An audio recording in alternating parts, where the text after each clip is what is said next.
Ah, dites Alléluia Jésus-Christ pour un jour nouveau, une saison nouvelle, car sa miséricorde se renouvelle chaque jour. Salut les amis, vous êtes les bénis de Dieu et toi aussi, Pasteur Kofi. Merci, Massi. Moi aussi, je suis un béni de Dieu. Oui. Merci de partager avec moi. Bienvenue les amis. Le Club 700 est une émission qui vous fait toujours du bien. Et voici encore un exemple.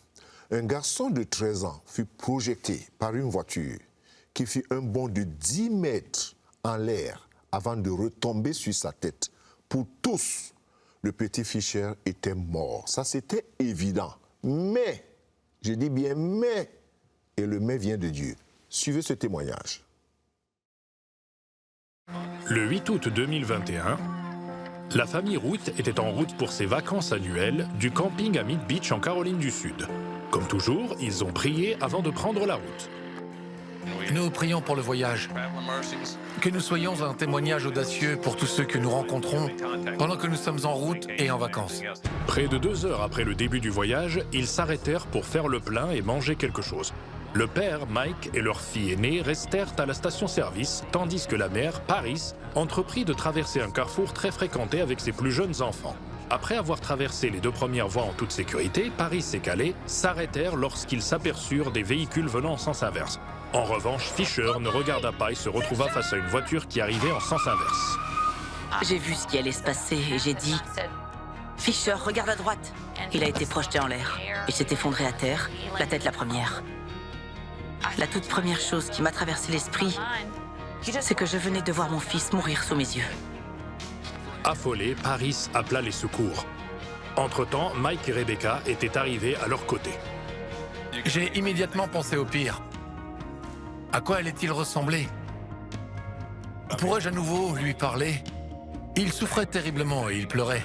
C'est à cet instant que l'on se rend compte que personne d'autre que Dieu ne peut nous aider. J'ai prié et supplié Dieu de lui laisser la vie sauve et je l'ai imploré de ne pas me l'enlever. Les ambulanciers arrivèrent quelques minutes plus tard. Après avoir stabilisé Fisher, ils l'emmenèrent ainsi que sa mère dans une ambulance et se dirigèrent vers le centre médical régional de McLeod, un établissement de traumatologie de niveau 1. Entre-temps, les amis, la famille et l'église avaient été appelés à prier pour Fisher. Je voulais lui faire savoir que beaucoup de gens priaient pour lui. Je tenais également absolument à dire à Fisher que je l'aimais. Aux urgences, les médecins craignaient surtout qu'il n'ait subi de graves lésions cérébrales. Nous avons attendu les résultats des tests. C'était un temps d'attente angoissant. Enfin, les résultats. À l'exception d'une légère commotion cérébrale, d'échymoses et d'égratignures, Fisher s'en sortait bien. Il n'avait aucun os cassé, pas de fracture du crâne, pas d'hémorragie cérébrale. Le scanner n'a révélé aucun problème. Je ne remercierai jamais assez Dieu de nous avoir permis d'être tous ensemble et que Fisher soit encore parmi nous. J'ai commencé à penser à la bonté de Dieu dans notre vie. Toute la gloire, tout le mérite, tout lui revenait. 7 heures plus tard, Fisher put quitter l'hôpital. Bien que couvert de bandages, souffrant un peu et un peu dans le brouillard, il put, avec sa famille, poursuivre ses vacances après quelques jours de repos. Fisher s'adonna à toutes les activités qu'il aimait. Il est même allé nager. J'ai réalisé à quel point cela aurait pu être pire et de quoi j'avais été protégée. J'ai remercié Dieu d'être en vie et d'avoir pu tout de même partir en vacances. En le regardant, je n'arrêtais pas de repenser à la bonté de Dieu. Car il y avait tant de choses qui ont dû être alignées pour qu'il puisse se tenir là, comme il le faisait. Depuis, Fisher est complètement guéri et ne garde aucune séquelle de la commotion cérébrale. Les rapports de police concluront plus tard que la voiture roulait à près de 50 km/h et qu'il a été projeté à 5 mètres dans les airs avant d'atterrir sur la tête. Les médecins ont dit que sa survie a été un miracle. La prière a certainement joué un rôle dans le fait que j'aille bien. Si vous priez et que vous êtes sincère, à propos de ce pourquoi vous priez, vous recevrez une réponse. Nous mettons Dieu dans une boîte et si nous lui faisons confiance et remettons notre vie entre ses mains, il nous bénira. Nous ne pourrons jamais assez remercier Dieu d'avoir guéri notre fils et de nous avoir donné ce miracle. Dieu est fidèle. Il est digne de confiance. Devant ces miracles époustouflants, on a envie de chanter le cantique qui dit « Le Dieu de l'impossible ». Les amis, c'est ainsi que Jésus-Christ opère dans la vie de ceux qui lui font confiance. Parce qu'il a bien dit que ce qui est impossible aux hommes, comme aux docteurs, est possible à Dieu. La foi, la confiance en ce Seigneur mort et ressuscité produit des miracles. Et quel miracle! Celui-ci est infiniment au-delà de la science, au-delà de ce qu'on peut penser et imaginer. Je peux vous assurer, on ne l'invoque pas en vain. On ne le prie pas non plus en vain.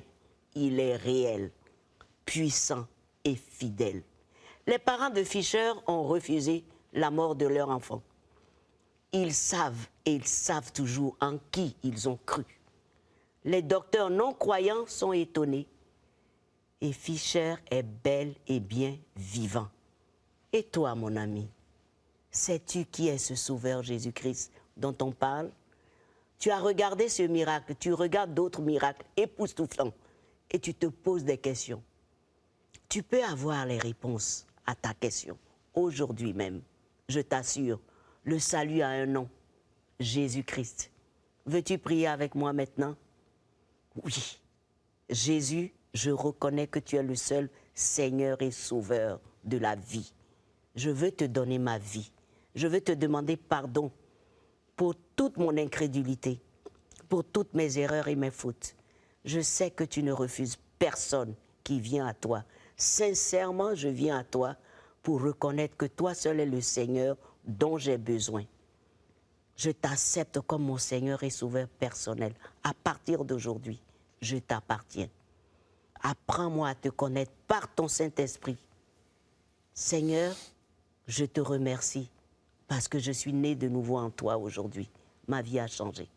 Alléluia. Cher ami, si tu as fait cette prière, bienvenue dans la famille de Dieu. Prends la parole de Dieu, la Bible, et connais ton Seigneur et ton Sauveur. Et disons-lui Amen. Amen, merci. Amen. Je dis aussi Amen. Amen. C'est le premier et le plus grand miracle lorsqu'on devient un enfant de Dieu. C'est le plus grand des miracles. Ne nous quittez pas, les amis. À tout de suite. Savez-vous que vous pouvez suivre le Club 700 à n'importe quelle heure, où que vous soyez? Le Club 700 est accessible 24 heures sur 24 sur notre chaîne YouTube, Facebook, Instagram et Twitter. Vous y trouverez les méditations du pasteur Kofi et de Massi Domingo, ainsi que des témoignages exceptionnels qui vous encourageront au quotidien. Là où vous êtes, laissez le Club 700 vous édifier et vous fortifier pour la journée.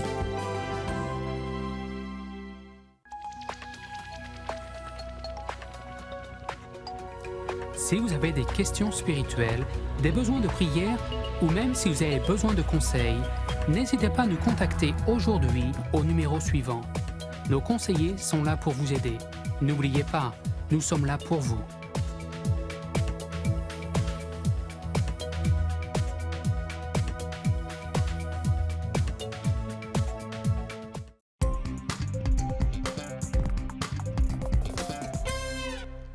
Avec vous au Club 700, pour suivre le docteur Gentile Kofi. Pas moi, Gentile Kofi. Nous parler du prix du leadership. Ça, c'est très important. C'est quoi le prix du leadership? Suivez un peu ce qu'il va dérouler comme exposé dans cela. Bonjour, docteur Kofi Gentile. Bonjour, merci. Merci parce que vous revenez encore dans notre studio avec beaucoup de plaisir. Merci de m'avoir. Oui, et nous avions traité de certains thèmes dans les émissions précédentes. Aujourd'hui, nous allons aller à un autre thème, le prix du leadership. Il y a quelques années de cela, j'ai l'un de mes mentors qui a fait une présentation et qui a parlé de 3 types de prix à payer si nous voulons être leaders. Il y a très longtemps de cela, à l'occasion de cette émission, je me suis rappelé, mais avec le temps, je me suis rendu compte qu'effectivement, 3 trois prix à payer.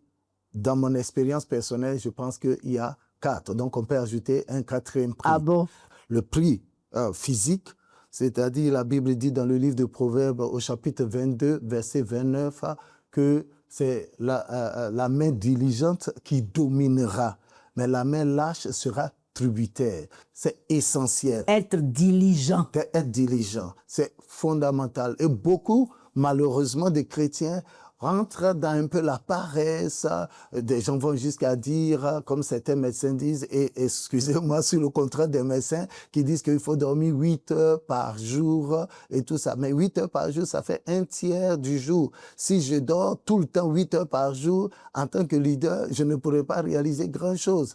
En tant qu'enfant de Dieu, nous devons certes nous reposer, mais il faut savoir que je n'ai pas l'obligation de dormir autant si je veux réaliser quelque chose qui va impacter la société. Docteur, il faut avoir une meilleure santé aussi. Je suis d'accord, mais je suis un avocat du fait qu'il faut payer un prix physique. Je ne dis pas de ne pas se reposer, mais je veux dire que beaucoup de chrétiens prennent trop le sommeil comme une excuse pour faire juste le nécessaire, alors qu'on ne peut pas dominer, on ne peut pas assumer notre responsabilité de leader si on ne se comporte comme tout le monde et qu'on veut dormir 8 heures par jour, ce n'est pas possible. On parle de ceux qui décident, qui prennent des décisions que les autres vont exécuter. Ils ne peuvent pas faire ce que tout le monde fait et puis être à mesure de le faire. Donc ça, il est important que le chrétien sorte de la paresse, de la procrastination et de la mêmeté pour rentrer dans l'excellence. Et il y a le prix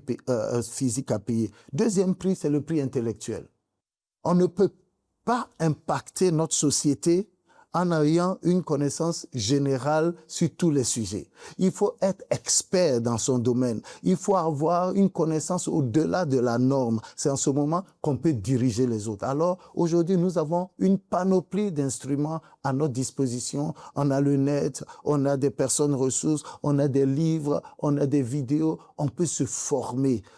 La Bible nous dit le plus grand ennemi du chrétien, finalement, ce n'est pas le diable. Le diable, il a été déjà vaincu. Le plus grand ennemi du chrétien, c'est Osée 4, verset 6, c'est le manque de connaissance. Il est important pour nous de gagner toujours en connaissance, d'apprendre toujours, d'augmenter notre connaissance, notre intelligence et notre capacité afin d'avoir un impact au-delà de la norme.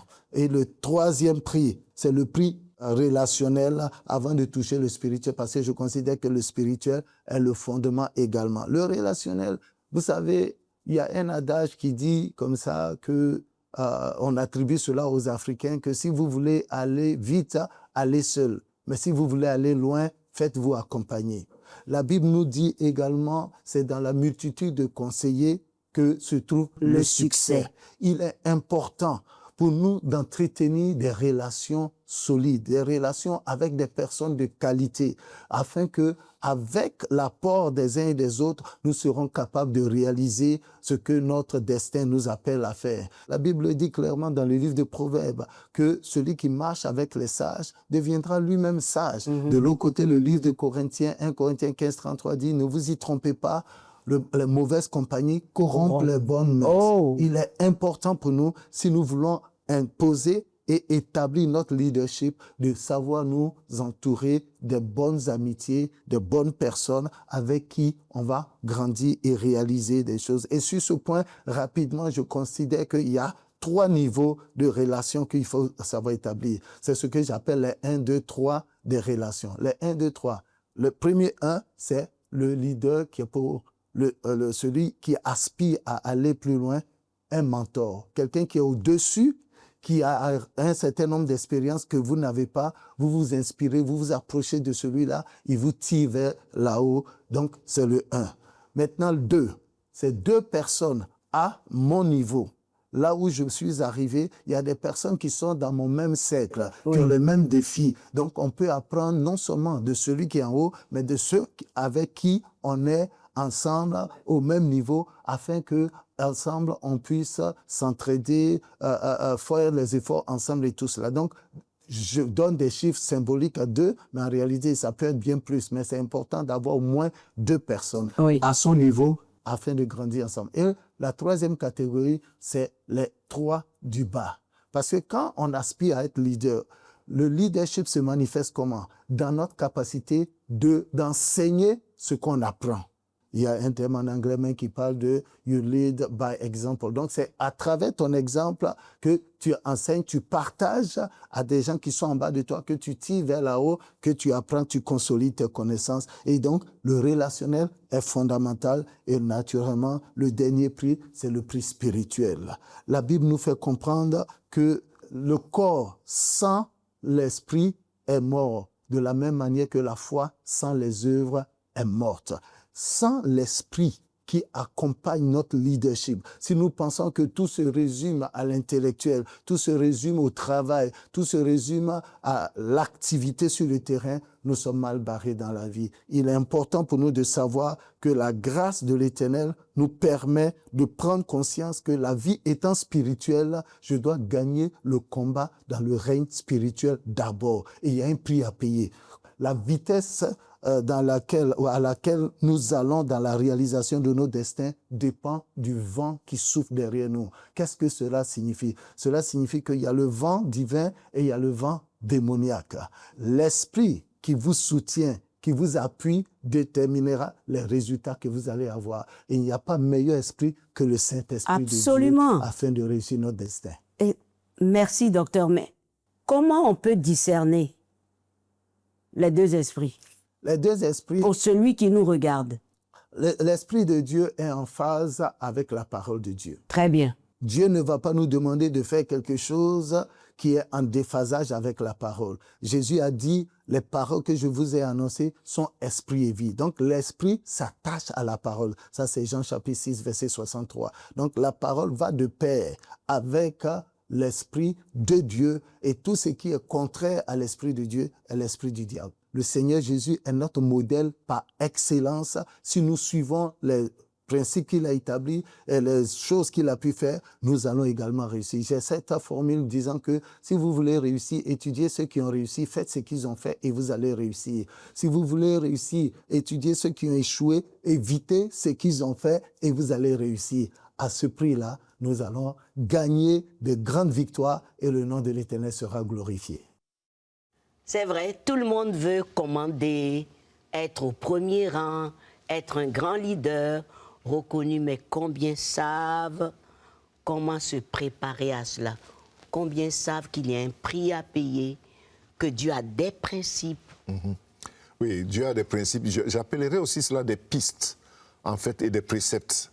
Lorsque Gentile parle, le docteur Gentile parle, il donne des principes et des pistes qui sont des préceptes, parce qu'on ne devient pas juste un leader à partir de rien. C'est une préparation, c'est une formation. Et c'est biblique. Tous ceux-là qui ont servi le Seigneur à un certain niveau dans leur vie sont passés par ce chemin. Oui. C'est recommandé par la parole de Dieu. Donc, il enseigne, il fait un exposé de ces principes pour que les premiers venus, bien ceux qui pensent que quand ils font beaucoup de bruit, là, ça c'est le leadership. C'est pas en faisant beaucoup de bruit qui montre que vous êtes un leader. Non, c'est construire tout un caractère, c'est construire un homme. Comme quelqu'un a dit, Massi, il faut 20 ans pour faire un homme. 20 ans. Et ça, c'est très important. Et Gentile, vous êtes dans la bonne piste. Les amis, c'est riche, n'est-ce pas? À tout de suite.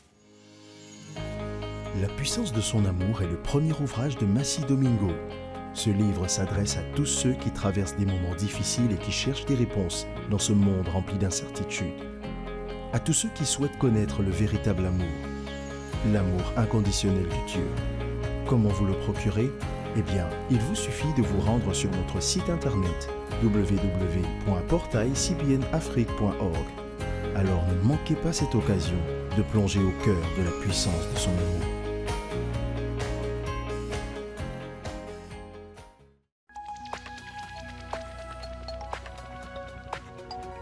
Si vous avez des questions spirituelles, des besoins de prière ou même si vous avez besoin de conseils, n'hésitez pas à nous contacter aujourd'hui au numéro suivant. Nos conseillers sont là pour vous aider. N'oubliez pas, nous sommes là pour vous.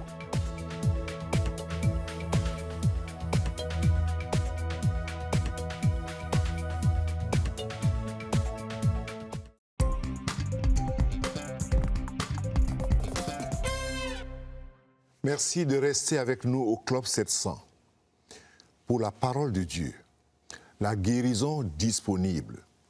Permettez-moi de nous dire à nous tous que l'Esprit qui a ramené Jésus vivant du royaume des morts est encore opérationnel aujourd'hui. Vous permettez que je puisse le répéter? L'Esprit qui a ramené Jésus-Christ vivant du royaume des morts est encore disponible aujourd'hui et même maintenant où je vous parle. Et la puissance qui a brisé les liens de la mort est toujours opérationnelle et disponible aussi aujourd'hui et maintenant pour quiconque croit que Jésus-Christ est bien le Seigneur et le Sauveur et qui sauve et qui guérit encore. Que son amour n'a point changé, car il est dit de lui qu'il il a paru pour détruire les œuvres du diable. C'est dans 1 Jean 3,8. Parmi lesquels les maladies, les liens et les oppressions démoniaques. Et bien plus, il a déclaré dans les Écritures, je cite, « Vous qui étiez morts par vos offenses et par l'incirconcision de votre chair, il vous a rendu à la vie avec lui, en nous faisant grâce pour toutes nos offenses. Il a effacé l'acte dont les ordonnances nous condamnaient et qui subsistait contre nous. Il a détruit cela en le clouant à la croix. Ensuite, il a dépouillé les dominations et les autorités et les a livrées publiquement spectacle en triomphant d'elles par la croix. » Colossiens, le chapitre 2, 13 à 15. Pourquoi je cite ces versets? Pourquoi je parle avec passion là-dessus? Parce que je veux prier pour quelqu'un. Parce que je veux que quelqu'un prie avec moi. Dans les liens où tu te trouves, chaque fois je reçois les lettres, « Pasteur, ma vie ne dose pas. » Je ne sais pas ce que ça veut dire. Ma vie ne marche pas. Il y a des blocages partout. Vous avez entendu la parole de Dieu? Il a effacé l'acte dont les ordonnances nous condamnaient. Il y a un acte qui avait été écrit contre toi. Jésus passe sa mort sur la croix et son sang versé a effacé cela. Est-ce que tu crois? Seigneur Jésus, certainement il y a quelqu'un en ce moment qui est sous la puissance de l'oppression, des maladies et des tourments démoniaques. En ton nom, Seigneur, et par la puissance du Saint-Esprit, je prie que tu étendes ta main et que les chaînes de l'oppression se brisent au nom de Jésus-Christ. Toi qui m'écoutes, toi qui reçois ta guérison et ta délivrance. Oui, pose la main sur ta tête et dis, je reçois ma guérison et ma délivrance maintenant, au nom de Jésus-Christ.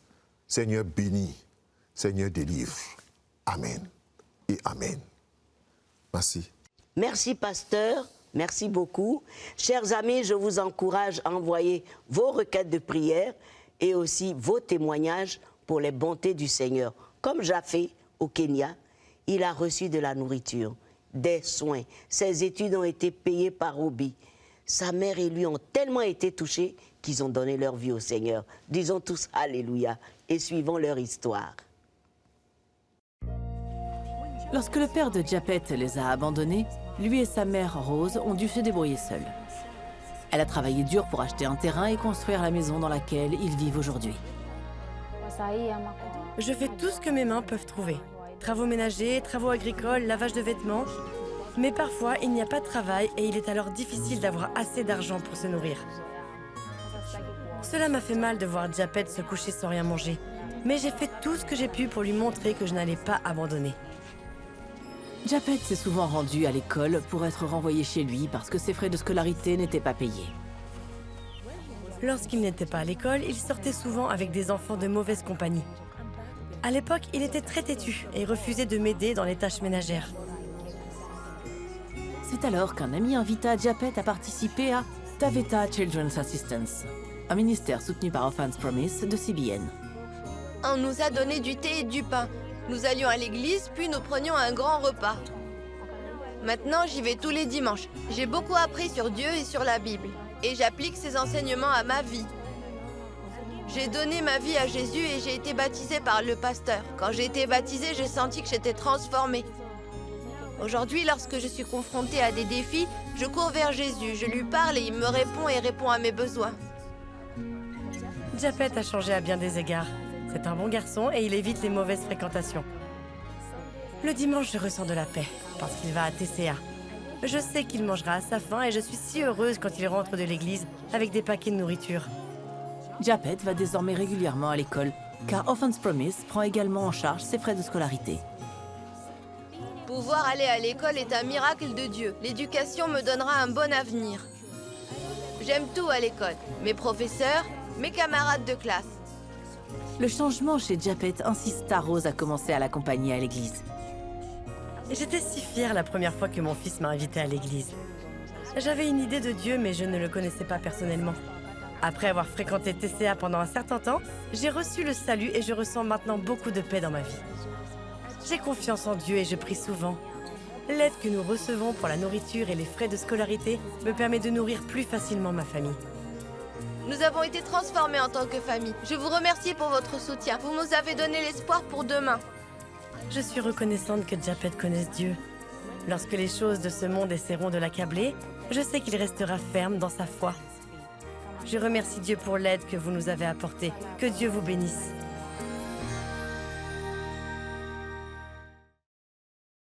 Ah les amis, vous voyez que votre générosité produit. Vous voyez ce que ça produit? Des vies sauvées, des affamés nourris, les malades soignés et guéris. Alors, la joie dans toute une communauté. N'est-ce pas beau ça, Pasteur Kofi? C'est très beau, Massi, oui, c'est très beau. Oui. Et une vie restaurée, Oui. les études payées. Oui. Et puis le salut est entré dans la maison. Oui. Comme quoi, tout est complet. Oui.